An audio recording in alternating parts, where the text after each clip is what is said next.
बहुत तेज ठंडी लग रही। मैं तो बस कपकपा रही थी और जल्दी जल्दी से अपने हाथ पोंछ कर कंबल में घुस गई थी। अब मेरी मम्मा मुझे अच्छे से रेडी कर देगी तो फिर मैं मिलूंगी।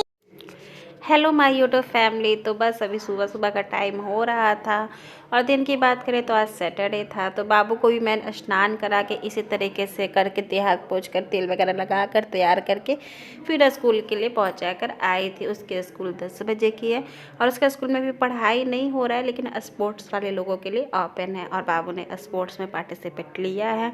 मतलब स्कूल की तरफ से भी उसका सिलेक्शन हुआ है, तो इस कारण से उसको जाना ज़रूरी होता है। तो बस मैं बाबू का स्कूल छोड़कर आई थी, घर साफ़ सुथरा की थी, उसके बाद प्रिंसेस को नहला दी थी। एक दिन बीच करके बच्चों को नहलाना बहुत ज़रूरी हो जाती है। अब मैं आप लोगों के साथ शेयर करूंगी कि प्रिंसेस कितने कपड़े पहनती है। इतनी सर्दी भयंकर पड़ रही है तो मैं कितने कपड़े पहनाती हूँ, है ना? नहीं तो वैसे बैठे रहो। तो यूँ समझिए कि इतनी सर्दी हो रही है ना कि हमारे तरफ तो 2-3 टेम्परेचर हो जा रही है और ऐसे भी रहती है तो 6, 5, 4 इस तरीके से रहती है। तो बहुत बड़ा चैलेंज होता है बच्चों को नहलाना और इस तरीके से नहलाना कि उन्हें सर्दी ना लगे, उन्हें ठंडी ना लगे। तो पहले तो मैंने गर्म पानी से ही नहलाती है, ऑफकोर्स ठंडी से तो सवाल ही नहीं उठता है। और उसके बाद तुरंत ही इनका देह हाथ पोंछ कर उसके बाद मैं एकदम तुरंत से कंबल में घुसा देती हूँ और तेल लगा देती हूँ। हाथ पैर सब निकाल के बढ़िया से बच्चों का जैसे जैसे तेल लगाते जाती है वैसे वैसे कपड़े पहनाती जाती हूँ। जैसे ऊपर के पार्ट में इसका मालिश हो गया है तो पहले ऊपर के पार्ट के कपड़े मैं पहना दूँगी। तो यहाँ पे मैंने प्रिंसेस को बहुत सारे कपड़े पहनाए, मैं वही दिखा रही हूँ। इसके बाद ही मुझे संतोष नहीं हुआ था तो एक कोट ही और एक और स्वेटर मैंने डाल दिया था।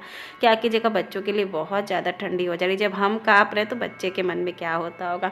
तो 2 सॉक्स, 3 इनर और ऊपर से 4, 5, 6 जितने कपड़े अट सके उतना मैं पहना देती हूँ। और यहाँ पे प्रिंसेस बहुत अच्छे से तैयार हो रही थी। हेलो फैमिली, तो आज ना मैंने भाई जी के कपड़े अपने पहने। इतनी ठंडी हो रही है कि मुझे फ्रॉक में तो और ठंडी लग रही थी। मैंने कहा मम्मा मुझे मोटे मोटे कपड़े पहना दीजिए, और मम्मा मेरे इतने ज्यादा कपड़े पहना देती कि मैं एकदम गोलू मोलू सी हो जाती हूँ। लेकिन चलो ठीक है, सर्दी नहीं लगे, अच्छे से रह जाए, और क्या होना चाहिए। और यहाँ पे मैं अपने कुछ डांस स्टेप आप लोग को दिखा रही। हेलो नमस्ते। तो अब मैं आ गई हूँ बात लेकर और टाइम की बात की जाए तो लगभग 1:15 हो गया है, 1:10 हो गया है। आओ गुड्डा, आजा मेरा गुड्डा यहाँ पे है। तो 1:15 हो गए। सुबह मैंने पराठा भुजिया और सूजी का हलवा बनाया था, जो कि मेरा मन नहीं हो रहा है खाने का। मन क्या नहीं हो रहा है, आटा मैंने थोड़ा ही लगाया था तो बच्चों के भर इनके भर का हो गया था। अब मैं अपने लिए थोड़ी सी 1 पैकेट मैगी बना लेती हूँ और खाना भी बनाना है। खाना क्या बनाना है प्रिंसेस, क्या खाओगी? मैंने तो हलवा खा लिया है। हलवा खा लिया? कैसा था हलवा? बहुत ही टेस्टी। बहुत ही टेस्टी। 12:30 से 1 बज गया मुझे इसको हलवा खिलाने में। फिर सब अब 1 बज गया, मुझे पानी गर्म वगैरह की और उसके बाद अब मैं आई हूँ। टमाटर गोभी ऐसे कट करके इसमें मैंने डाल दिया है, ये पक रही है। तब तक मैं तहरी और चटनी बस यही बनाऊंगी खाने में, क्योंकि बहुत लेट हो गया, बहुत थकावट हो रही है। मम्मा मतलब घर इस टाइप का हो जा रहा है बिल्कुल। मुझे कच्चा मैगी चाहिए। ओके देती हो जाइए। क्या आपको पोछा 1 बार क्या 2 बार लगाना पड़ा? अजीब टाइप का हो जरा उमस उमस जब होती है ना तो वो उसमें या बारिश के मौसम में और अजीब सा घर हो जाता है। गर्मी में अच्छी रहती है। तो घर ही साफ करने में मेरा 1-1.5 घंटा लग जाता है। फिर किचन साफ कीजिए, बच्चों को दोनों को बाथ दीजिए, मालिश करना, कपड़े पहनाना, तैयार करना, बाबू को खिलाना, उसका लंच बनाना, उसको स्कूल पहुंचाना, बहुत सारे काम हो जाते हैं बैक टू बैक। अगर 5 बजे सुबह के उठ जाऊँ तब तो हो जाए, लेकिन उठने में भी थोड़ी सी देर हो जा रही है। क्या है कि 2-3 डिग्री टेम्परेचर हो जा रही है, ठंडी बहुत ज़्यादा वाली है, तो मन नहीं करता होता उठने का। और लेट से उठिए तो हाँ डर गई मम्मा। तो लेट क्या 6:30 में उठती हूँ, तब से लगी रहती हूँ। अब जाके 2 बज जाएंगे मेरे मुँह जाते जाते। तो यहाँ पर मैं किचन में मैगी बना रही थी और कुछ तहरी वगैरह की तैयारी कर दे रही थी। और प्रिंसेस की आदत है घूम फिर कर मेरे ही पास आएगी और हमेशा एक ही खेल करेगी कि मैं वॉक करूँगी, अब डर जाइएगा।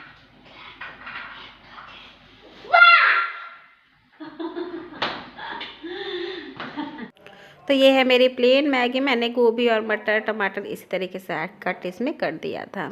तो बस अभी हो गया है दोपहर का 2। मेरा बाबू और हस्बैंड जी आ गए ऑफिस से, बाबू स्कूल से, वो ऑफिस से। तो पहले मैं बनाने वाली थी तहरी, जैसा कि मैं आप लोगों से बोली थी, लेकिन फिर हुआ कि ठंडी इतनी ज़्यादा है, चावल खाने का मन नहीं हो रहा था, तो इसीलिए मैं कर रही हूँ आलू पराठा का तैयारी। आलू पराठा के लिए मैंने यहाँ पे देखिए वेजिटेबल्स कट करके अब हुई है। इसमें मैं डालूंगी आलू, मैश करके आलू को मैंने बॉईल कर लिया है। और इधर से मैंने बना ली है चटनी, इसमें चटनी बना ली है। आलू पराठा चटनी ये सब खाने के बाद, चाय पीने के बाद, किचन क्लीन करने के बाद हमें याद आया कि अरे आज हमें एक इनविटेशन में जाना है। तो मैंने कहा चलिए मेरी थ्रेडिंग करवा दीजिए। बड़ी हुई थी तो ज़्यादा तो कुछ इंसान तैयार होता नहीं कहीं जाने में, लेकिन एटलीस्ट एक थ्रेडिंग हो जाए ना तो थोड़ा सा ठीक ठाक लगता है। घर में तो चलता है, कहीं आने जाने में अच्छा नहीं लगता है।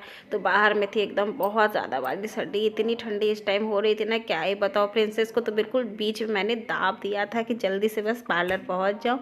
ये है मेरा पार्लर, मतलब मेरा नहीं, जहाँ मैं आती हूँ बुन दीदी का ये पार्लर है, लेकिन मुझे ये अच्छा लगता है, इनका नेचर बहुत अच्छा लगता है, तो मैं यहाँ पे थोड़े से वीडियोस निकाल लेती हूँ।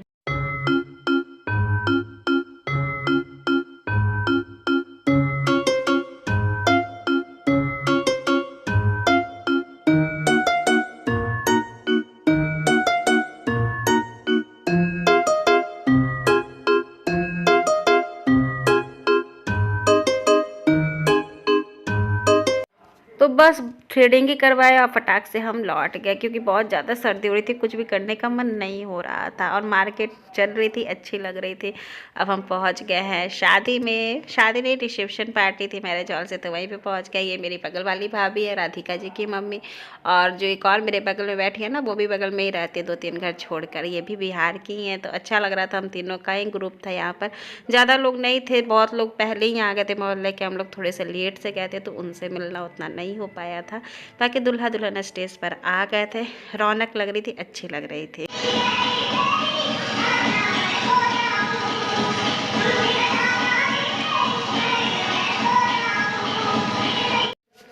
तो ये देखिए दूल्हा दुल्हन, ये भैया ना चारों भाई भाई हैं, इनके मम्मी पापा नहीं हैं, और हमारे घर से 2-3 घर छोड़कर इनका घर है। तो बस अच्छा लग रहा था। बड़े भैया यही हैं, इनके बाद इनके 3 और भाई हैं, तो सब बेचारे लोग खुद से ही मैनेज किए हुए थे। और एक होता है ना कि कहीं जाइए तो रिस्पेक्ट देना, वैल्यू देना, तो ये इन लोग बहुत अच्छे से कर रहे थे। बार बार आकर चाय कॉफ़ी खाना पीना यही सब पूछ रहे थे। तो मैंने भी सोचा कि चलो थोड़े बहुत और वीडियोस निकाल लूँ। ऐसे तो पता नहीं क्यों मैं बहुत फेमस नहीं हूँ ना, तो मुझे बड़ी शर्म सी आती है पब्लिक प्लेस में इस तरीके से वीडियोस निकालने में। तो मैं कम ही सब निकाली हूँ, बहुत ज़्यादा नहीं निकाली हूँ। ज़्यादा प्रिंसेस और बाबू के डांस का ही निकाली हूँ, और बाकी ज़्यादा नहीं निकाली।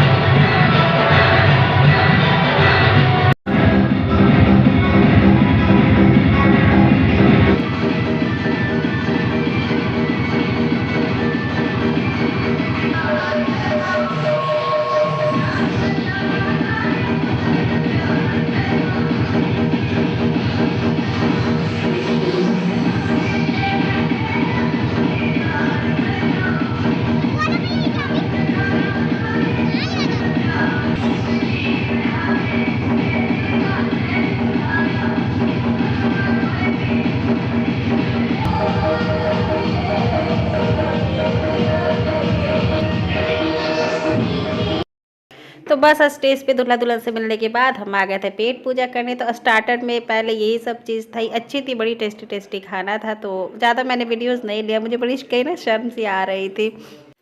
अब आप लोग कुछ डांस क्लिप्स मैं शेयर कर रही हूँ, उसको एंजॉय कीजिए, बाबू का, प्रिंसेस का और बाकी लोगों का।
यहाँ पे आप लोगों ने देखा होगा कि प्रिंसेस कैसे सबके बीच में घुस घुस के डांस कर रही थी और बड़े बड़े लोगों का मुंह देख रही थी, वैसे ही स्टेप कर रही थी। मुझे देखकर इतना हंसी आ रहा था ना कि मैं क्या ही बताऊँ।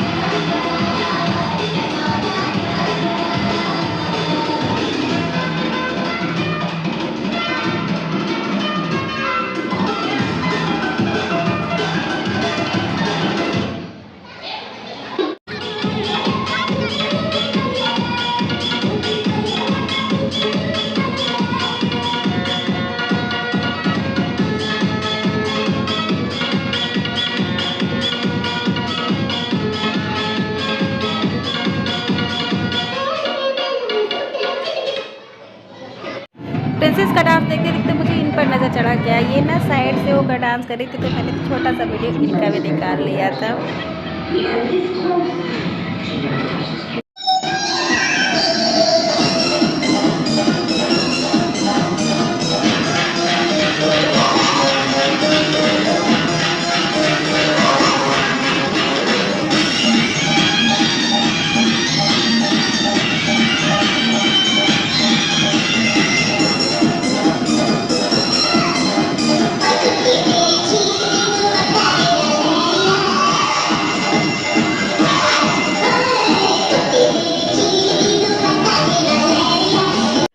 तो डांस तो बहुत ज़्यादा मेरे बच्चों ने किया था, बस वहीं पे खड़ी ही थी प्रिंसेस उसके बाद से। तो यही तक थी मेरी आज की वीडियो। आशा करती हूँ आप लोग को अच्छी लगी होगी। तो लाइक करें, शेयर करें। मेरे चैनल पर नए तो प्लीज़ सब्सक्राइब करें।